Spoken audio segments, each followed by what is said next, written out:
har qanday inson ham meni ota-onam o'lmaydi deb o'ylaydi. Shuning uchun ham biz ularni ko'proq tirikligida qadr yetmasak kerak. Hovlimizda har bahor onam rayhon ekardi. Tongda turib har sahar ularga suv separdi.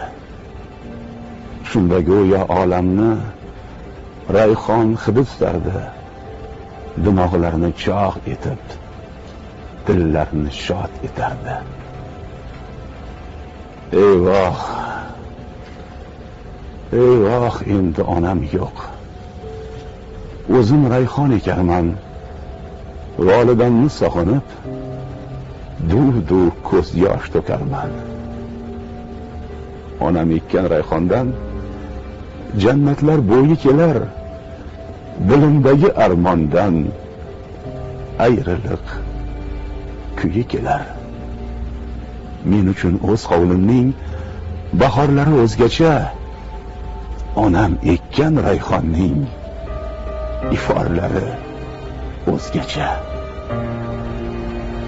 Bu dunyoda sog'inch ko'p, bu dunyoda armon ko'p, ammo onam diydorim xumorlari